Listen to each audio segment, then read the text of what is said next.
We are continuing our small group facilitator training. Thanks for joining us. For the next couple of minutes, I want to talk about life together.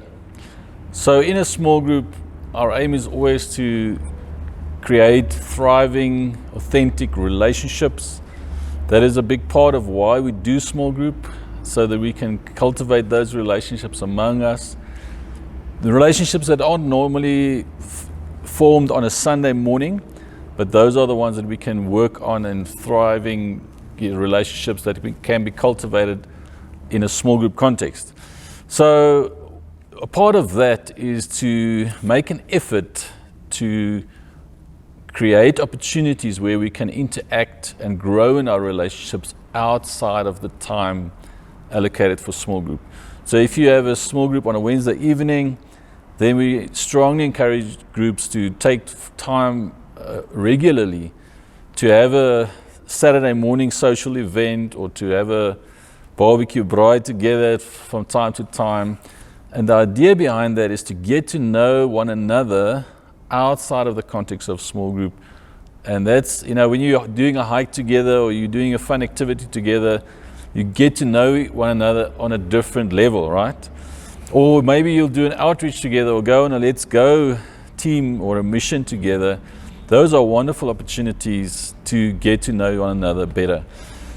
So what we want to do is we want to trust the Lord to cultivate those relationships, that you actually have a friendship with somebody in your small group beyond a Wednesday evening or that allocated time. So what you can do is you can allocate this or delegate this to somebody in your small group to take responsibility for organizing social events or organizing a hike from time to time. Or yourself, you can take initiative to maybe once in a while, once every 6 months or so, organize an evening, a night away together as a small group, have a sports thing together or some fun activity. Those things go a long way in giving us opportunity to connect on a level that's different to church activity. Another way that we can really pursue and cultivate those kind of relationships is when we are aware of significant moments in the lives of the members of the small group. In other words, make sure you're aware of celebration moments. Obviously, you can start with birthdays or anniversaries or things like that. Make sure you're aware of those dates and make a scene, take an opportunity to celebrate one another. Maybe you're aware of somebody that's got a promotion or started a new job. Make sure that you take every one of those opportunities to celebrate that person or that family in your group. At the same time, be aware of times of need. Maybe there was a loss, or maybe there's a sickness that somebody's wrestling through. Maybe they've experienced a loss in their family. So then, just the same way that we want to celebrate them, we also want to mourn together.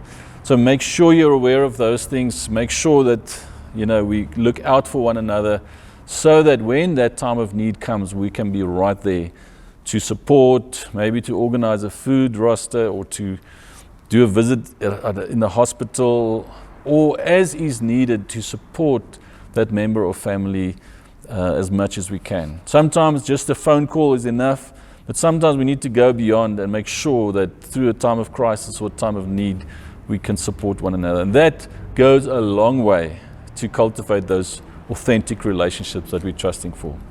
So I'm trusting with you to build those relationships in your small group, and through those relationships, we're going to see the kingdom come. Thank you.